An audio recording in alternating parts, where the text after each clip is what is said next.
By the time I'm presenting this sermon, we're already a week past Epiphany Sunday.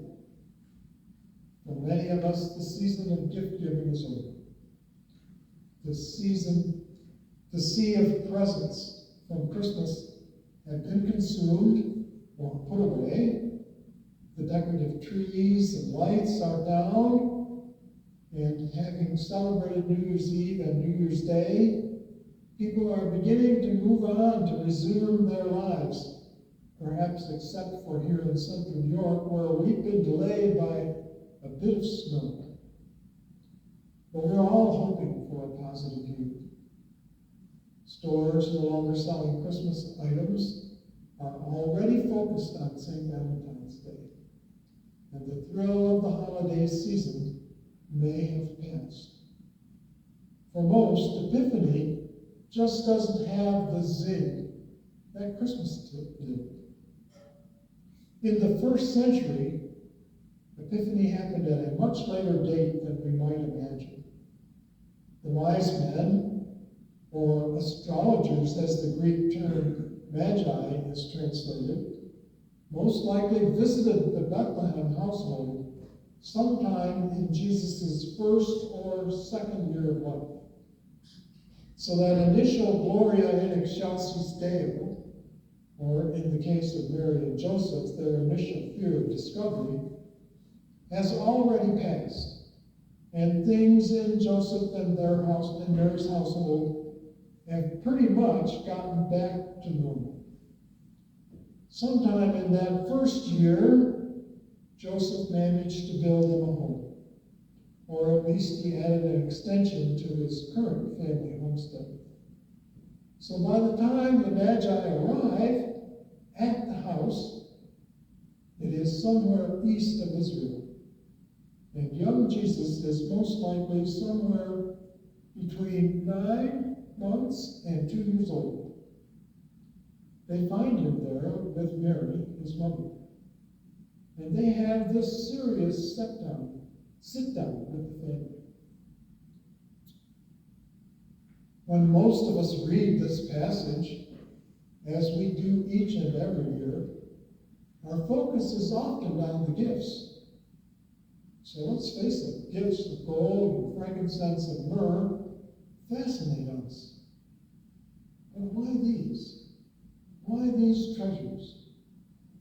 And yet, if we think about it, while we're dwelling on physical treasures, we may have missed a far greater gift that the Magi have offered, the gift of time. The wise men may have caught on to Herod's underhanded plot right away. The text doesn't tell us what they thought of Herod, or if they understood what motivated him. What it does tell us is that they were alerted in a dream by God not to report back to him. So they left their country for their country by another route, refusing to return to Jerusalem. By not returning to Jerusalem, they gave the little family a head start so that they could get out of town before Herod discovered that the Magi weren't coming back. You see, Herod was petrified of losing power. He's even been known to assassinate members of his own family in order to protect his place on the throne. Fortunately, by the time his decree was enacted, Joseph and his family had fled, probably settling in Egypt, most likely in a Jewish settlement near Alexandria, until the end of Herod's rule, approximately a year or two later. After Herod's death, still worried about the chaos under Herod's son Archelaus, who also enjoyed power, Joseph will opt to take his family to relatives in Nazareth, rather than going back home to Bethlehem. There they would build a life under the radar until Jesus himself would come of age. Jesus, the Lord of life, would offer the salvation through the gift of life to all who would turn to God, was first given the gift of life in a morning, in a dream, given to Joseph, after the Magi had visited and then returned home. Without the Magi's gift, their gift of time to escape from Herod, Jesus' life and ministry may never have begun. It's amazing the way God works to guide, warn, solicit assistance, and even from those people who may not be Christians. It's amazing how hard God works to reach us, the extent to which God will go to try to help us circumvent the bad decisions, the evils, the dark intents of others. It takes community to raise a child. In the 21st century, we know this from experience. Fostering faith takes community involvement, community commitment, and a lot of love. It also takes a community to ward off evil and protect the most innocent and vulnerable citizens. For Mary and Joseph that day, the Magi served as their community. They didn't need to be Jewish. They didn't need to hail from Jerusalem. They didn't need to be circumcised or ordained. They didn't even need to be family. They only needed to be sent by God to do the caring thing. For God sent his Son into the world to save all people, all those who would be wise enough to honor him with the goodness of their hearts. For it is the loving quality of our hearts that God wanted all along. Make no mistake, Jesus' greatest gift in his young life came not from his fellow Jewish people, not from the rulers of his land, and not from his own citizens, but from this group of foreigners from another country, whose compassion, wisdom, honor, and heart would supersede anything legal, political, provincial, or conditional surrounding the birth of the newborn King. And that's what it means to live in true community with one another. Community is not about region or background or association or heritage. It's not about boundaries, ethnicities, or religious identity.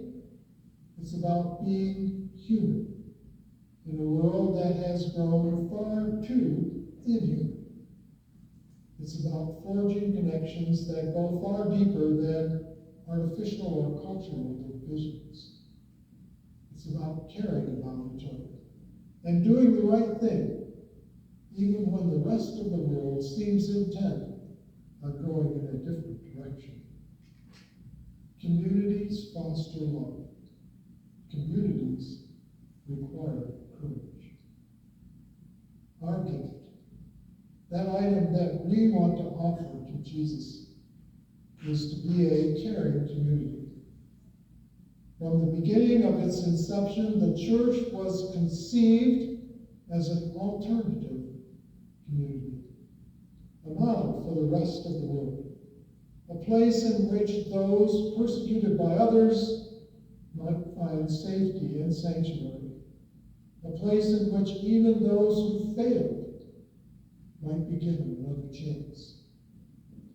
The church, by its very nature, is a counter-cultural entity, loyal to God and fostering humanity.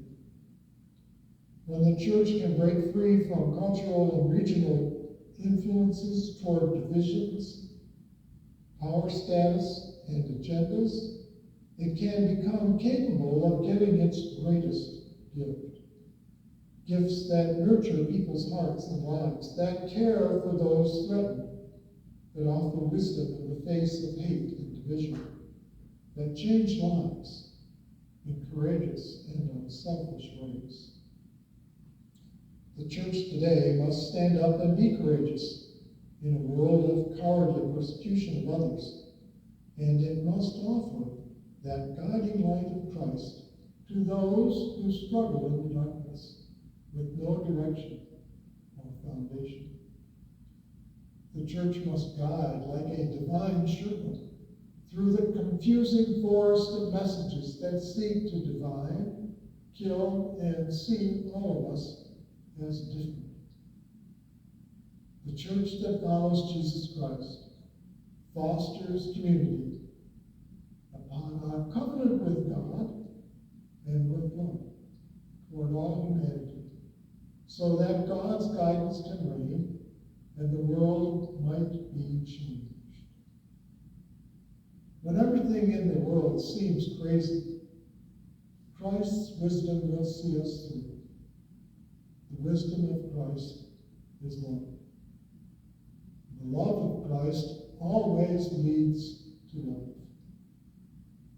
Let us give the gift of love by honoring the Christ child today and ever.